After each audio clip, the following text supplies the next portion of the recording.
Good morning, North America. Welcome to Church Talk TV.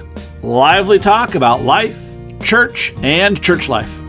I'm your co-host, Dr. Bill Tenny-Brittian, and I'm joined, as usual, by my co-host, Dr. Kris Tenny-Brittian, and we're broadcasting from our studio in Columbia, Missouri, the heartland of America. Say good morning, Kris.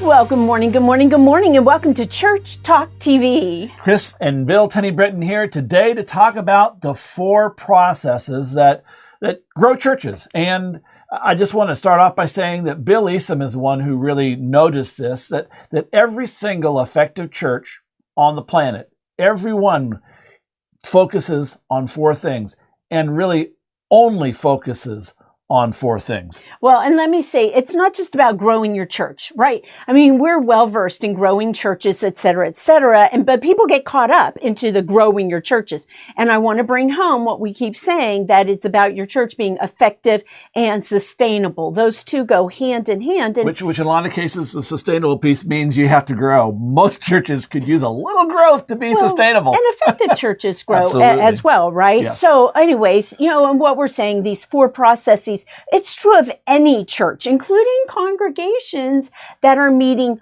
only online. And that's a tough one for the congregations with which we've been working, to say that it's not only about the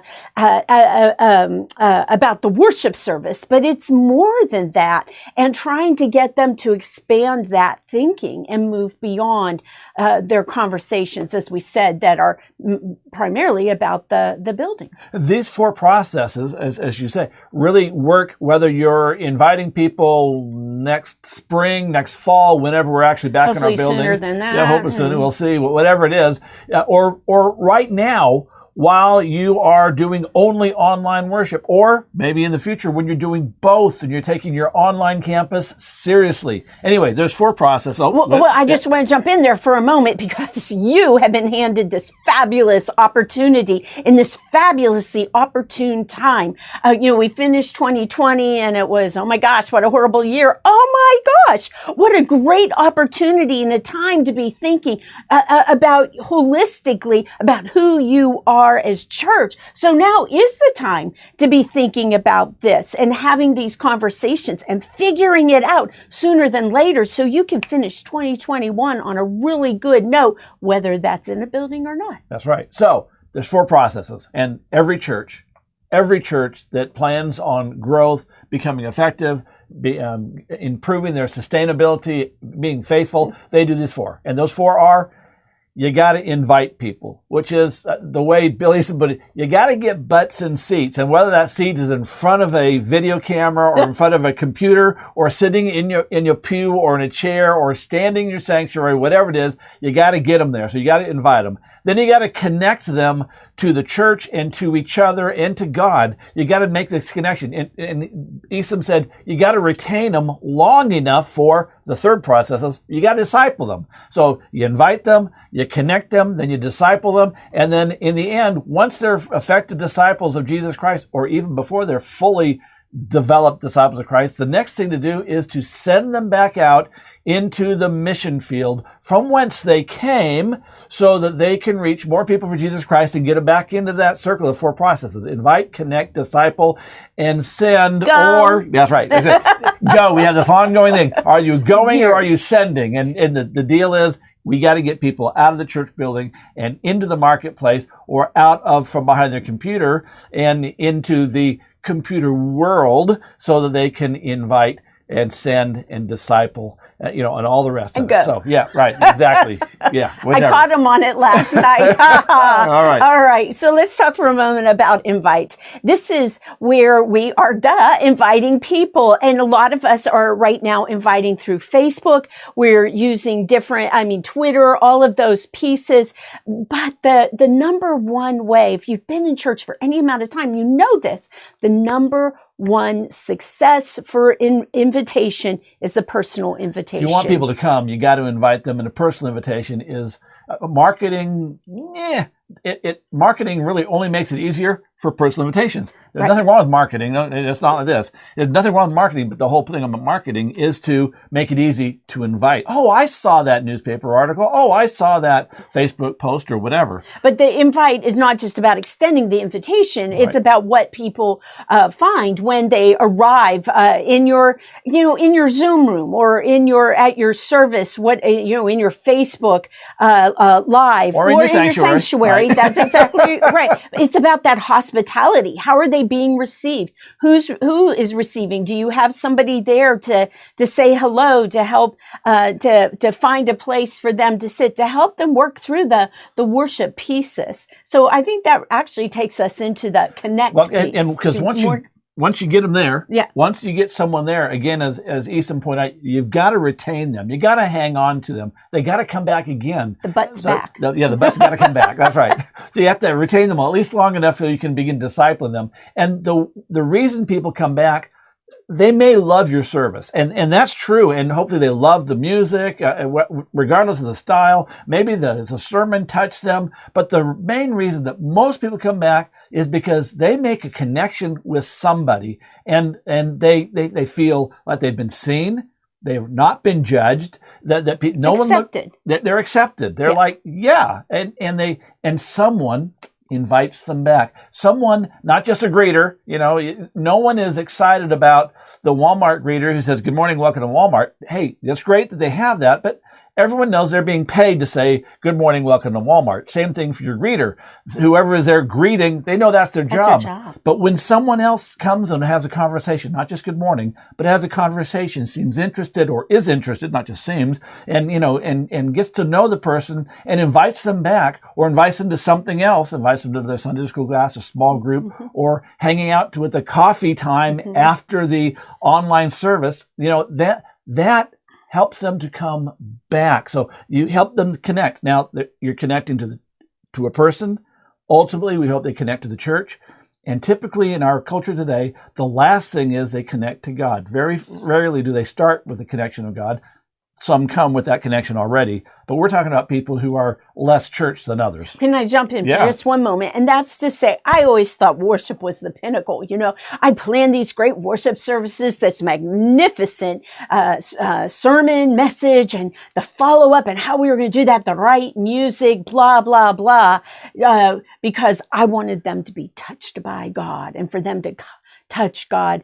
And for so many of those who have never been Christians or are not yet Christians, that connection may not happen. And it takes a long way. I mean, God can work through anything and anybody, but those chances, as you're mentioning, are very, very small. We can't rely on it. And rarely on the first time they show up. Yeah. It's you're retaining them. They come back and they get deeper and deeper and more connected so that they can be discipled, which is I love, this is of the 4 processes, this is my favorite one. And this is where we're really leading people. We have to help some become Christians. Some people, as I say, are not yet Christians, never Most Christians, people.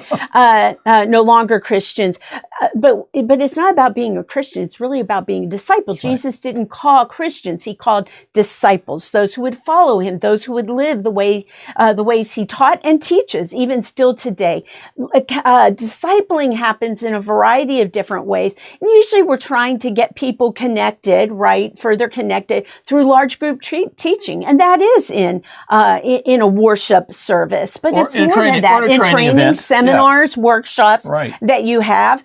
There's small group training where we're trying to move them into a smaller group where you're working with some companions. Then you're really getting, it's that next step of connecting with one person. You're mentoring. You have someone who will mentor them that will work through a discipleship ministry. I hate to say program process. And then you get down even narrow, and that's the accountability, because we know We cannot do this walk on our own. So hopefully you have an accountability partner, right? So you're with somebody who will ask you those tough questions each week. How's your walk? What did you read that touched you last week in Scripture?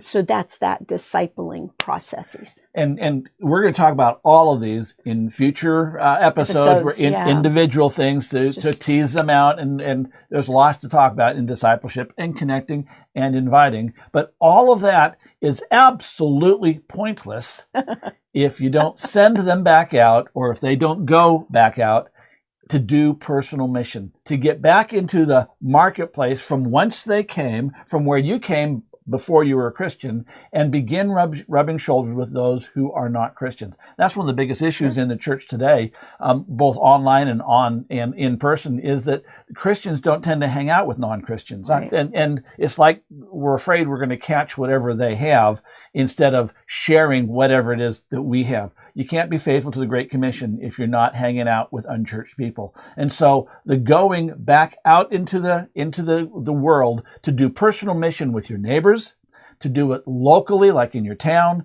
to do domestic, like in the United States, and globally. And we'll talk about those later on. But the sending piece is about getting out there and not just staying in the church or with the church, but being with people so that you can invite them. And it's a golden spiritual circle back to inviting, connecting, discipling, sending or going, and around we go and go and go.